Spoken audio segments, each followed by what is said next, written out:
ئەمڕۆ بە پشتیوانی خوای پەروەردگار لە زنجیرەی تۆ بە هەڵەدا چوویت باس لە گومانێکی ترەکەم کە ئیسارا کرێت دژ بە من وە لەناو خەڵکا بڵاو کرێتەوە کە مەسەلەی گۆڕانە. خەڵکانێک لەو خاوەن هەوا و هەوەسانە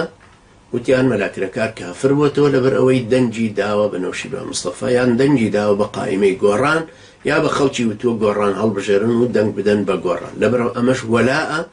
و وەلائی داوە بە کابرایەکی کافریان بە حیزبێکی عەلمانی لەبەرەوە خۆشی مرتد بووت. من پێم وایە تۆ بە هەڵەدا چووی. یەکەم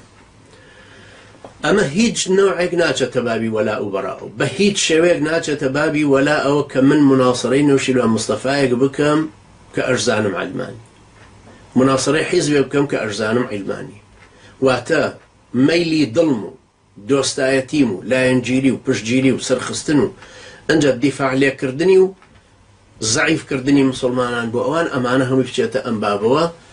هەروەکو چۆن لە ئاەتەکانی وەلاء و بەراء باسەکەن کە قەبیلەیەک چۆتە لای قوڕەیش وەلای خۆی داوەتی. ئەم وەلاءە لە ئەسڵا بێ بگەڕێتەوە سەر قورئان و سونەت کە چۆنن، نەک لەبەرەوەی تۆوا لێی تێگەیشتوویت لە وەسایای عەشرەی ئیمام محەممەد بن عەبدولوهاب ڕەحیمەه الله یەکێک لەوانە ولاية المشركين ولاية المشركين تسك كردوته بو أو كسيك مناصري جيشي تركي كردو دج بخوي أمش كدولة لسريتي هر أمايا أم نزع وتصور بيرو باورش أو يكهريك العاصي خوي والله أو ما دام ولا إداء بكافر كان كأبو مرتد ومشرك جائزة كشتني لكاتك كس نابيني لصحابه لسلف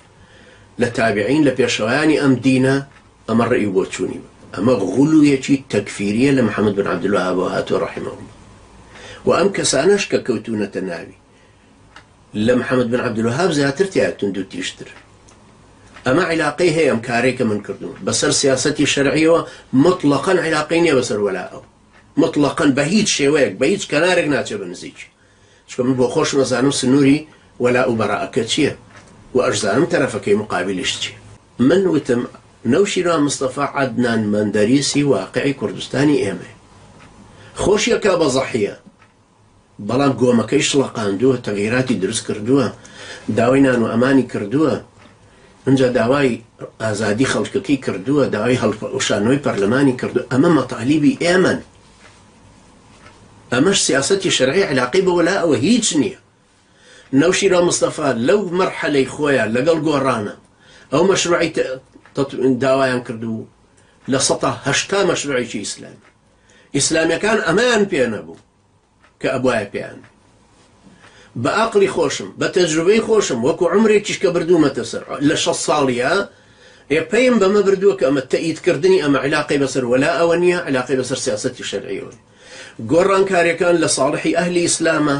زەرەر بە ئەهلی ئیسلام ناگەێن چ علاقەیەکی بەسەر وەلاءەوە نییە بە هیچ شێوەیەک چێش ئەڵێ علاقەی بە وەلاءەوە هەیە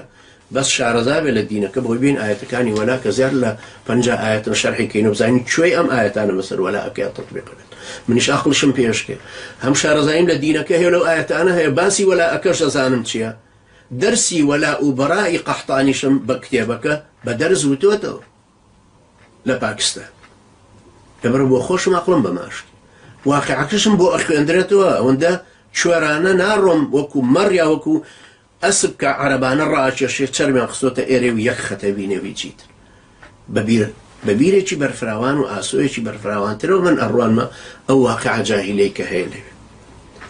بۆیە فەرقەکەی من و تۆ ئەمەیە کە تۆ بە هەڵەدا چووی لەوەی کە ئاوا بەس بەو گۆشە نیگا تەسکە سەیرەکەیت بە هەڵەشدا چوویکەوە ئەزانی ئەمە ئاەتەکانی وەلاءی گرت زۆر دیاتریش بە هەڵەدا چووی کە پێت وایە من کافر بووم بەم ئیشە لەبەرەوە مەسەلەی گۆڕان تەئیدکردنی گۆڕان علاقەیە بەسەر سیاسەتی شەرعی بەسەر خوێندنەوەی ئەو واقعی کە لە کوردستانە هەیە وە گۆڕان هەتاکو ئێستاش بەردێکی گەورەیە لەسەر دڵی هەردووکیان